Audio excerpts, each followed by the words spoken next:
ICC के बांग्लादेश के भारत से मैच मुंतकिल करने का मुतालबा न मानने पर पाकिस्तान का भी वर्ल्ड कप के बॉयकॉट पर गौर। जराए का कहना है कि बांग्लादेश के वर्ल्ड कप में शिरकत से इनकार की सूरत में पाकिस्तान के भी बॉयकॉट का इम्कान है। बांग्लादेश T20 वर्ल्ड कप में शिरकत करने या न करने का फैसला आज करेगा।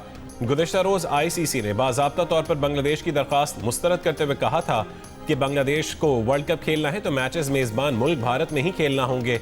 क्रिकेट वेबसाइट के मुताबिक बांग्लादेश के भारत न जाने की सूरत में आईसीसी किसी और टीम को शामिल करने पर गौर कर रहा है।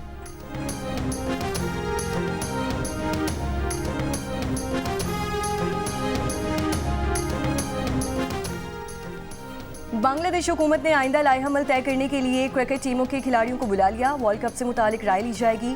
खिलाड़ियों को हुकूमत की पोजीशन से आगाह किया जाएगा। मीडिया रिपोर्ट्स के मुताबिक कुछ खिलाड़ी वर्ल्ड कप तनाज़े को बाहमी अफाम व तफहीम से हल करने के हक में हैं। सदर बांग्लादेश क्रिकेट बोर्ड अमीनुल इस्लाम का कहना है कि बांग्लादेशी टीम का भारत जाना महफूज नहीं, हमें श्रीलंका में खेलने दिया जाए।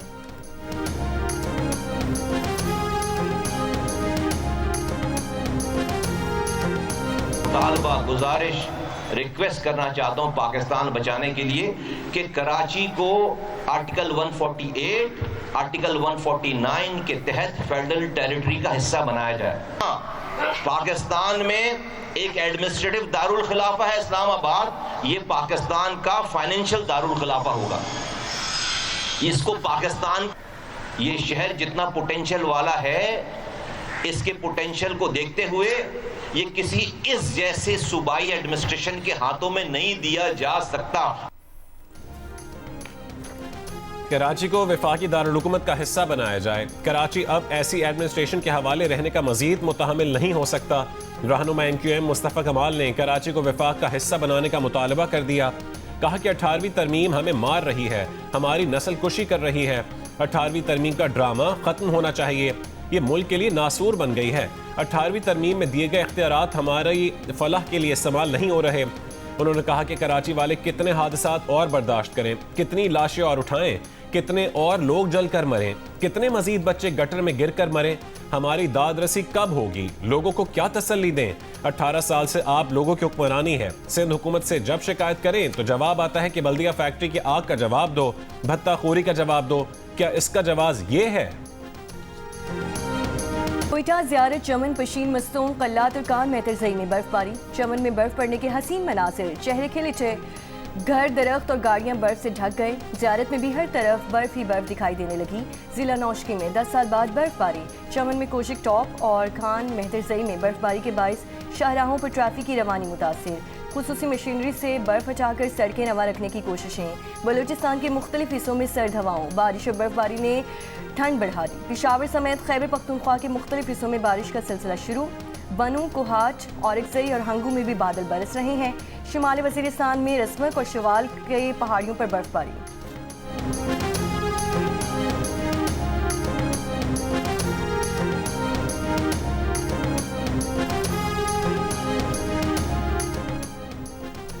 तेज़ बारिश और शदीद बर्फबारी के इम्कानात पर बालाई खैबर पख्तूनख्वा, कश्मीर और गिलगित बल्तिस्तान के मकामी नदी नालों में तुग़यानी का अलर्ट जारी। पहाड़ी इलाकों में लैंड स्लाइडिंग, बर्फानी तोदे गिरने का भी खतरा। लोगों को मोहतात रहने और गैर ज़रूरी सफ़र से गुरेज की हिदायत। इस्लामाबाद, पंजाब और सिंध के मुख्तलिफ अजला में भी वक्फे वक्फे से बारिश का इम्कान। कराची में आज दोपहर से शाम तक बारिश की तवक्को है।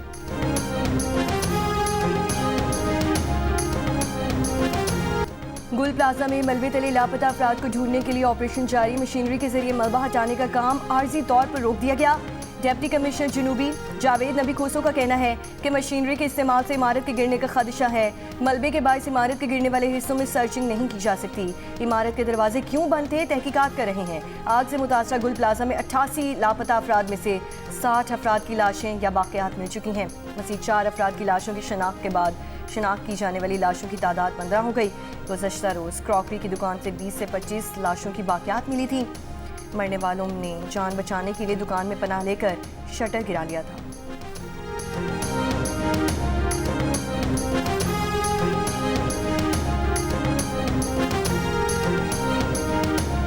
सानहा गुल प्लाजा में आग लगने के दौरान इमारत में मौजूद लोगों की बाहर का रास्ता तलाश करने की एक और वीडियो सामने आ गई। वीडियो में खातून को गुल प्लाजा के अंदर रास्ता ढूंढते देखा जा सकता है। खातून दुकानदारों से सवाल करती नजर आ रही हैं कि सीढ़ियां किस तरफ हैं, वीडियो में सांस लेने में मुश्किलात की आवाज़ें भी सुनाई दे रही हैं। हुक्काम ने सीसीटीवी की मदद से आग की टाइमलाइन तैयार कर ली। सीसीटीवी के मुताबिक प्लाजा की पिछली तरफ हफ्ते की रात 10:07 पर आग लगी। प्लाजा की एमेजिना रोड वाली साइड पर 10:18 पर आग नजर आई। आग को इमारत के पिछले से अगले हिस्से में पहुंचने में 11 मिनट लगे। सदर गुल प्लाजा ताजिर एसोसिएशन तनवीर पास्ता की मार्केट के रास्ते बंद होने की तरदीद, कहा कि इमरजेंसी रैंप भी खुला था, मस्जिद से बाहर जाने के 2 रास्ते भी खुले थे।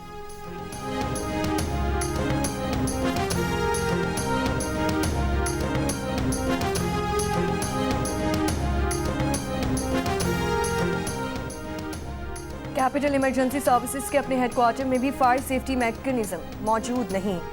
18 साल में भर्ती किए गए स्टाफ की कभी ट्रेनिंग ही नहीं हुई। कैपिटल इमरजेंसी सर्विसेज की पेशावराना सलाहियत ने कई सवालात खड़े कर दिए। ज़राए के मुताबिक कैपिटल इमरजेंसी सर्विसेज के पास फायर सर्विस के लिए 250 का फायर स्टाफ, 100 एम्बुलेंसेज का स्टाफ, 23 एम्बुलेंसेज और 20 फायर व्हीकल्स हैं। कैपिटल इमरजेंसी सर्विसेज के पास कंट्रोल रूम में व्हीकल ट्रैकिंग का सॉफ्टवेयर भी मौजूद नहीं। WHO के स्टैंडर्ड के मुताबिक इस्लामाबाद में 14 स्टेशन होने चाहिए, जबकि कैपिटल इमरजेंसी सर्विसेज के पास सिर्फ 4 स्टेशन मौजूद हैं, जिसका रिस्पॉन्स टाइम 17 से 50 मिनट तक है।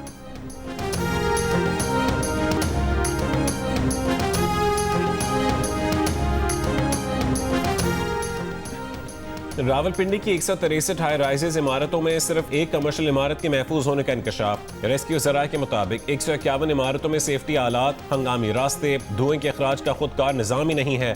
सिर्फ होटल की एक इमारत को मुकम्मल महफूज करार दिया गया। फायर सेफ्टी मैकेनिज्म न होने पर कमर्शियल इमारतों को नोटिस जारी। मालिकान को 28 फरवरी तक वक्त दिया गया है। DGRDA का कहना है कि 28 फरवरी के बाद फायर सेफ्टी सिस्टम से महरूम इमारतों को सील किया जाएगा।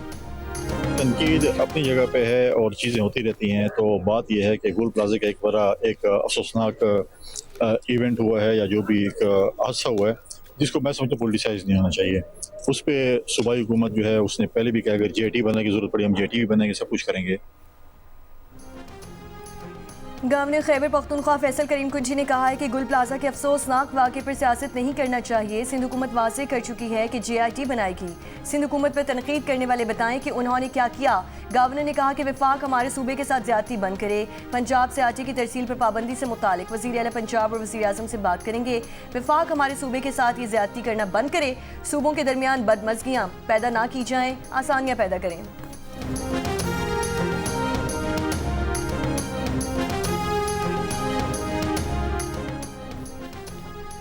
इलेक्शन कमीशन को अरकान कौमी असम्बली के असासों या गोशवारों के अशात से रोकने का बिल कौमी असम्बली से मंजूर। इलेक्शन एक्ट में तरमीम के बाद रुकन असम्बली स्पीकर या चेयरमैन सेनेट को दरख्वास्त देकर असासों या गोशवारों के अशात से इलेक्शन कमीशन को रुकवा सकेगा।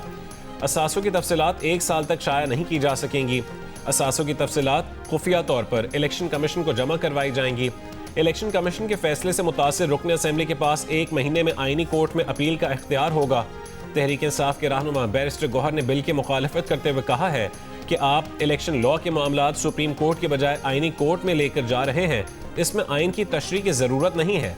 वज़ीर कानून आज़म नज़ीर तारड़ ने कहा है कि इलेक्शन कमीशन की बहुत सी चीज़ें थीं जो आइनी अदालत गई हैं। सियासी जमात को कालदम करना और फ्लोर क्रॉसिंग का मामला भी आइनी कोर्ट जाएगा।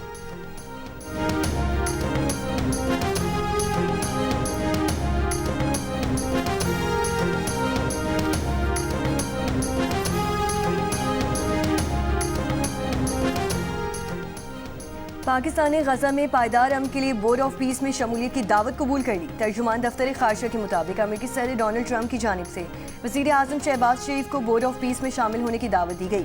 पाकिस्तान ने अक़वाम मुत्तहिदा की सलामती काउंसिल की करारदाद के तहत गजा अमन मनसूबे की हिमायत का ऐलान किया। बोर्ड ऑफ पीस का मकसद गजा में मुस्तकिल जंगबंदी के लिए अमली इक़दामात करना है। पाकिस्तान ने फ़लस्तीनी अवाम के लिए इंसानी इमदाद में इजाफे की ज़रूरत पर भी जोर दिया। नायब वज़ीर आज़म और वज़ीर ख़ारिजा इसहाक़ डार ने कहा पाकिस्तान में एक आज़ाद फ़लस्तीनी रियासत के क़याम की हिमायत का इरादा किया है। मुजव्वज़ा फ़लस्तीनी रियासत का दारुल हुकूमत अल-कुद्स शरीफ होगा।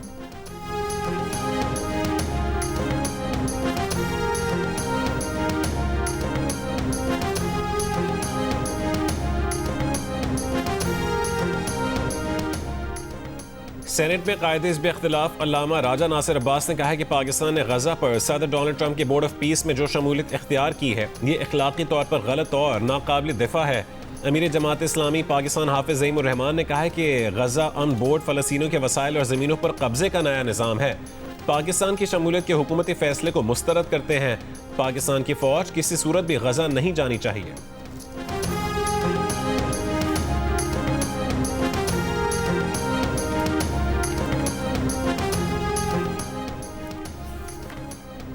सऊदी अरब, तुर्की, मुत्तहिदा अरब अमारात, इंडोनेशिया, मिस्र, कतर और उर्दन भी गजा अमन बोर्ड में शामिल।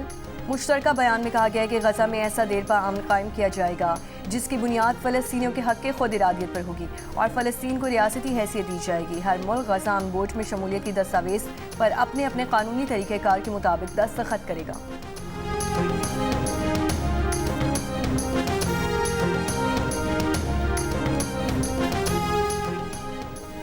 18वीं तरमीम इत्तफ़ाक़ राय से हुई, लेकिन दोबारा इत्तफ़ाक़ राय से बेहतर हो सकती है। वज़ीर आज़म के मुशीर बराए सियासी उमूर राना सनाउल्लाह का कहना है कि 18वीं तरमीम पर हमारा मौक़िफ़ है कि उस पर बात होनी चाहिए। असेंबली में ख्वाजा आसिफ ने ज़ाती राय दी, नवीद कमर ने अपनी दलील दी, उनकी बात वज़न रखती है।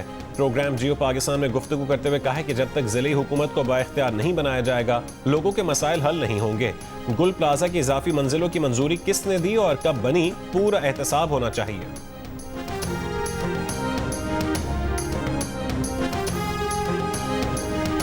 अगर 18वीं तरमीम ढकोसला बन गई है तो इसका जिम्मेदार कौन है? ये जिम्मेदारी जो है अव्वल और आखिर जो है वो तो सियासतदानों की आती है जिन्होंने वो तरमीम पास की थी और उसमें जो चीज़ें तय हुई थी वो ऑन ग्राउंड उनके ऊपर जो है अमल ना हुआ। एक सबसे बड़ा जो नारा उस तरमीम में लगाया गया था वो डेवोल्यूशन का था। जी, मुझे कोई बता दे, कोई मेरा कुलीग बता दे, किसी पार्टी का मेरा कुलीग बता दे, पार्लियामेंट के बाहर पार्लियामेंट के अंदर की डेवोल्यूशन कहाँ पे हुई है। वफाकी वज़ीर दिफा ख्वाजा आसिफ ने कहा कि 18वीं तरमीम में सबसे बड़ा नारा इख्तियारात का निचली सतह तक मुंतकिली का था। प्रोग्राम कैपिटल टॉक में गुफ्तगू करते हुए उन्होंने सवाल किया कि बताया जाए किस जगह इन इख्तियारात को निचली सतह तक मुंतकिल किया गया है। साबिक स्पीकर कौमी असम्बली असद कैसर ने वज़ीर दिफा ख्वाजा आसिफ की 18वीं तरमीम को ढकोसला करार देने का बयान गैर जिम्मेदाराना करार दे दिया। कहा अगर 18वीं तरमीम में कोई छेड़छाड़ हुई तो सिंध के अवाम भरपूर मुखालिफत करेंगे।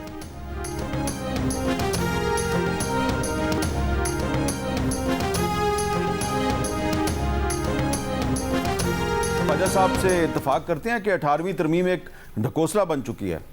ये गैर जिम्मेदार स्टेटमेंट है। देखिए, इस वक्त आपको पता है कि पूरी सूबों में, मैं अभी कराची होके आया हूँ और हम इंटीरियर सिंध भी गए थे और वहाँ सिंध की आवाम की हमने जज्बात सुने हैं। वो तो बहुत सीरियस कंसर्न है उसके ऊपर और वो समझते हैं कि इस किस्म का अगर कोई आईनी अमेंडमेंट आता है, कॉन्स्टिट्यूशन अमेंडमेंट आता है तो उसको भरपूर तरीके से अपोज करेंगे। बानी पीटीआई का एक्स अकाउंट बंद कराने के लिए हुकूमत की 3.5 साल से कोशिशें जारी। एक्स ने पीटीए की दरखास्त मुस्तरद कर दी। इस्लामाबाद हाई कोर्ट में पेश पीटीए की रिपोर्ट के मुताबिक 21 अगस्त 2022 को पीटीए ने बानी का अकाउंट बंद करने के लिए एक्स को लिखा। 3.5 साल में एक्स ने पीटीए की 3 दरखास्तें मुस्तरद की। 27 नवंबर 2025 की 47 ट्वीट्स ब्लॉक करने की दरखास्त में से सिर्फ एक ट्वीट को ब्लॉक किया गया।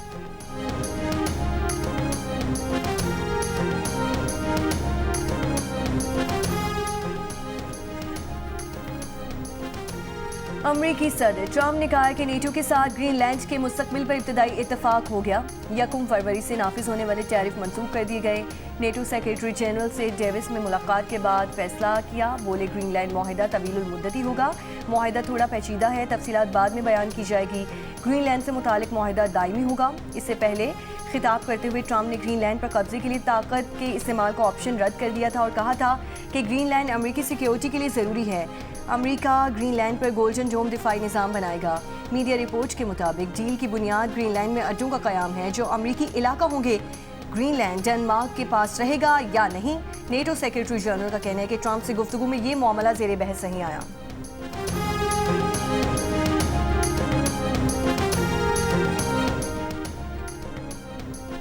उम्मीद है ईरान के खिलाफ मजीद कार्रवाई नहीं होगी। अमरीकी सदर ट्रंप का डेवोस में इंटरव्यू, कहा कि ईरान ने जौहरी प्रोग्राम बहाल किया तो कार्रवाई करेंगे। कहा कि रूसी सदर पुतिन ने गजा बोर्ड ऑफ पीस में शामिल होने की दावत कबूल की है। रूसी सदर पुतिन का सदर ट्रंप से इज़हार तशक्कुर। कहा कि ट्रंप के बोर्ड ऑफ पीस के लिए $1 अरब देने को तैयार है। हमने आलमी इस्तेहकाम की हर कोशिश में ताउन किया है। मौजूदा अमरीकी इंतजामिया यूक्रेन बहरान हल करने की भी कोशिश कर रही है।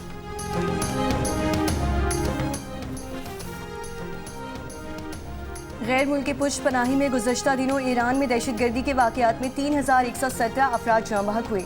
पाकिस्तान में ईरानी सफारत खाने के मुताबिक जाँ बहक अफराद में सिक्योरिटी फोर्सेज, एहलकार और आम शहरी भी शामिल।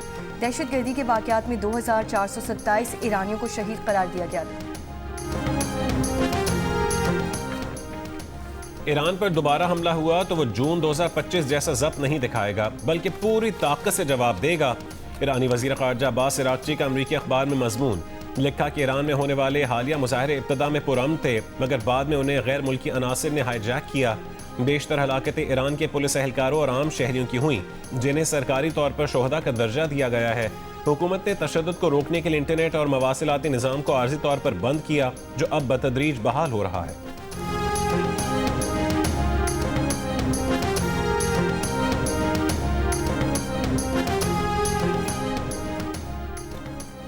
अंडर 19 क्रिकेट वर्ल्ड कप में पाकिस्तान का जिम्बाब्वे के खिलाफ टॉस जीतकर पहले फील्डिंग का फैसला। दूसरे मैच में जापान और आयरलैंड, तीसरे मैच में जनूबी अफ्रीका और वेस्ट इंडीज आमने सामने।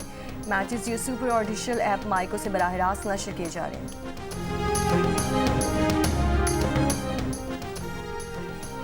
वज़ीर आला पंजाब मरियम नवाज ने ग्रीन पुलिसिंग यूनिट का इफ्तिताह कर दिया। मरियम नवाज ने इलेक्ट्रिक व्हीकल को खुद ड्राइव किया। वज़ीर आला को ग्रीन पुलिसिंग यूनिट और इलेक्ट्रिक व्हीकल पर ब्रीफिंग में बताया गया कि माहौल दोस्त इलेक्ट्रिक गाड़ी की रेंज 410 किलोमीटर फी चार्ज है। इलेक्ट्रिक गाड़ी 30 से 80% तक तकरीबन 30 मिनट में चार्ज हो जाती है। मरियम नवाज ने कहा है कि इलेक्ट्रिक गाड़ियों का इस्तेमाल ईंधन के अखराजात में कमी और जीरो कार्बन अखराज का बायस बनेगा। ग्रीन पुलिसिंग साफ सुथरी फ़ज़ा और गुड गवर्नेंस के विजन का अक्कास है।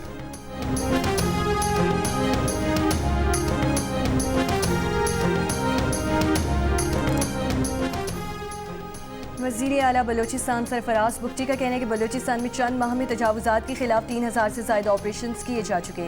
800 से ज़ायद गैर कानूनी पेट्रोल पंप सील किए गए। तजावुज़ात के खिलाफ बिला इम्तियाज़ कार्रवाइयाँ जारी हैं।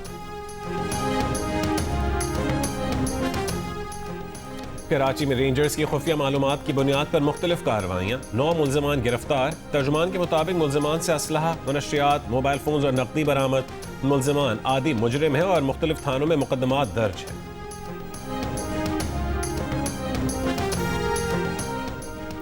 इस्लामाबाद के इलाके थाना शम्स कॉलोनी की हुदूद में घर में गैस लीकेज धमाका, 5 अफराद जख्मी। धमाके से घर की दीवार गिर गई। रेस्क्यू के मुताबिक जख्मियों में 1 मर्द, 2 खवातीन और 2 बच्चे शामिल।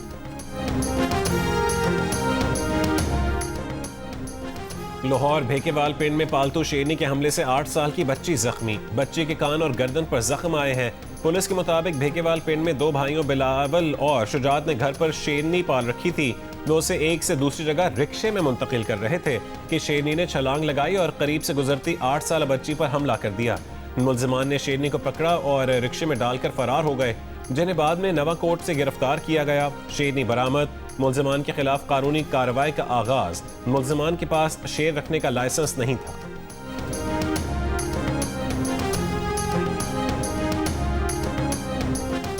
DI खान टांक रोड पर नामालूम अफराद ने पेट्रोल पंप को आग लगा दी। पुलिस के मुताबिक नामालूम अफराद ने आग लगाने से पहले पंप के स्टाफ को रस्सियों से बांधा। मुल्ज़िमान की तादाद 30 से 40 के दरमियान थी। गजा में इसराइल की जंगबंदी मुआहदे की खिलाफ वर्जियाँ जारी। गुज़िश्ता रोज़ इसराइली हमले में 2 बच्चों और 3 सहाफ़ियों समेत 11 फ़लस्तीनी शहीद हो गए। इसराइली फ़ज़ाई हमले में शहीद होने वाले तीनों फ़लस्तीनी सहाफ़ी बेघर अफराद के कैंप की रिपोर्टिंग के लिए एक गाड़ी में पहुंचे थे। सहाफ़ियों की तंजीम के मुताबिक वो एक इंसानी और सहाफ़ती मिशन पर थे और शहरियों की मुश्किलात को दस्तावेजी शक्ल दे रहे थे। सहाफ़ियों के तहफ़्फ़ुज़ की आलमी तंजीम कमेटी टू प्रोटेक्ट जर्नलिस्ट के मुताबिक जंग के आगाज़ से अब तक गजा में कम से कम 206 सहाफ़ी और मीडिया वर्कर्स मारे जा चुके हैं।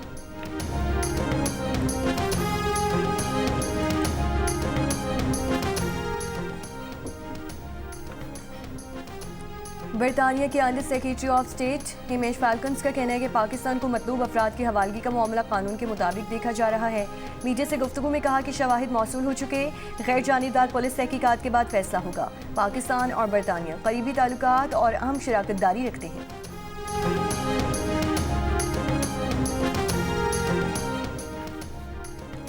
ईरान पर मुमकिन अमरीकी हमले के पेश नज़र इसराइल ने दिफाई अलर्ट बढ़ा दिया। मुमकिन ईरानी मिसाइल हमलों से बचने के लिए इसराइली एयरलाइंस अपने तैयारे दूसरे ममालिक मुंतकिल करने लगी। इसराइली वजीर ट्रांसपोर्ट का कहना है कि मनसूबाबंदी कर चुके हैं।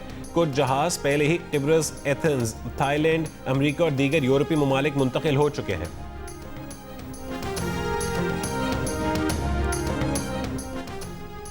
UNHCR की जानिब 1 अरब रुपए की लागत के शमसी तवानाई के 48 मनसूबे हुकूमत बलूचिस्तान के हवाले।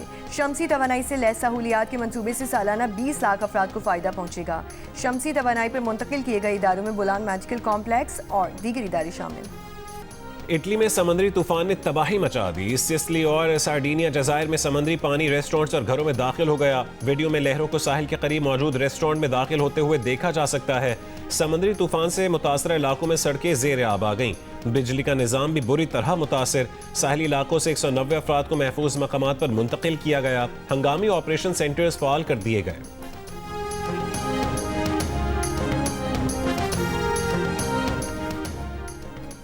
Babar Azam big bash league के बकिया मैचेस नहीं खेलेंगे। सिडनी सिक्सर्स के मुताबिक बाबर आजम को फौरी तौर पर पाकिस्तान टीम के कैंप के लिए तलब किया गया है। फाइनल सीरीज के मैचेस के लिए दस्तयाब नहीं होंगे। दूसरी जानिब बाबर आजम ने कहा है कि नेशनल ड्यूटी की वजह से टीम छोड़ना पड़ी है। अच्छी यादों के साथ वापस जा रहा हूँ। सपोर्ट करने पर सिडनी सिक्सर्स के फैंस का शुक्रिया। सिडनी सिक्सर्स का मैच कल चैलेंजर फाइनल होबार्ट हरिकेन्स के साथ शेड्यूल्ड है।